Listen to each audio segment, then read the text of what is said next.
Well, good morning and welcome to this week's video from Amazing ICT. And this week we're going to be exploring something that's very powerful and is only going to grow in the future. So we need to start to understand it.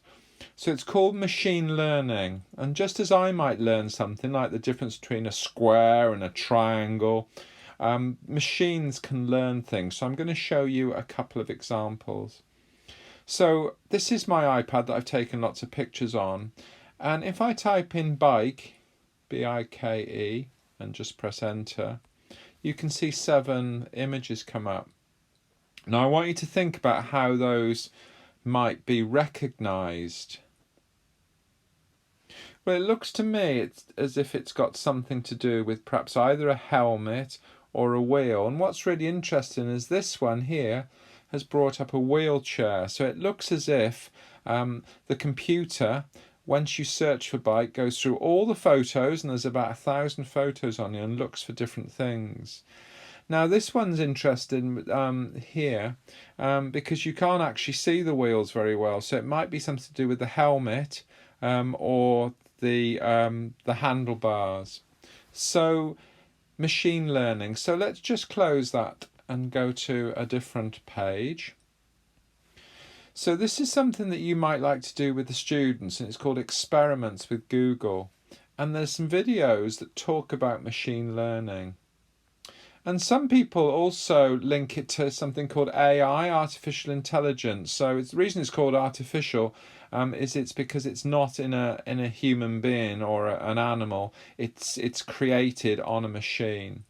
So I'm going to go to the top left, and I'm going to go to collections, and I'm going to go to AI experiments, and I'm going to view all, just click on there, experiments with AI. So I'm going to scroll down, and the one I'm going to show you today is AI and drawing. So it's called Quick Draw.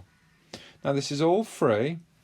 There's a little video that you can watch, but I'm going to do it in real time. So I'm going to click on Launch Experiment. So there's a lovely little box here called Let's Draw. Now you could do this with quite young children. You could do it with Key Stage 2, Key Stage 3, and let's just explore. So it wants me to draw a golf club in under 20 seconds. So it must be able to recognize a golf club. So let's just go to, click on the green one. So I've got to draw a stick and then something at the bottom. Now you can see at the bottom it's coming up with different things. Rake, flag. I've no clue what you're drawing. I can see a nose, a dolphin. But if I join that up, because I was too slow, I got that one wrong. So let's go to another one. Whale. Now think about what a whale might look like. So we're going to have possibly a big tail there. Now it got it. It was too quick for me. It guessed it at the bottom. So bracelet. So I'm just going to try and draw a little bracelet. Now down the bottom it says necklace, peas. So let's just... So it got it right, aeroplane. Now let's do this one a bit more slow. This is the last one I'm going to do. So let's see what it says at the bottom. So I'm going to do a little nose on the aeroplane. Now, because it knows we do things in a certain order, I'm going to be a bit controversial. Oh, I'm not quick enough here, so I'm going to have to do another one. So I'm going to talk you through how it sort of works. It works not only on what you draw, but the order in which you draw things. So let's try and do sheep. So I'll have to be quite quick here. So we got a head and 4 feet, and it got it. Okay. Now let's just do this a different way. An ant.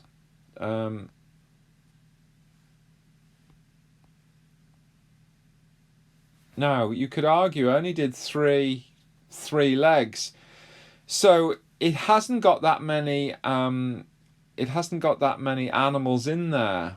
It might have 1,000 animals, But what's nice, it shows you the ones you drew, and you can start to think about how it might have guessed.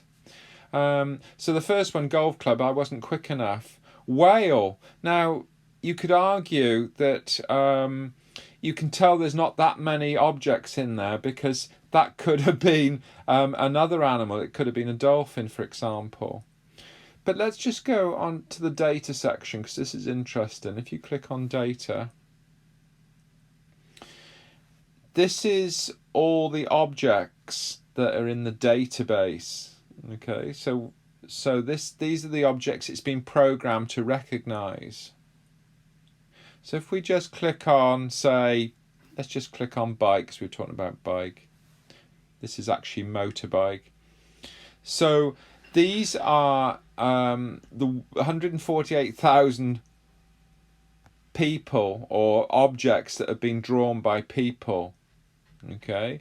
Now, the reason machine learning is successful is because the more people that draw the motorbikes, the better the computer is going to be at recognizing the bikes, as long as the drawings are reasonable.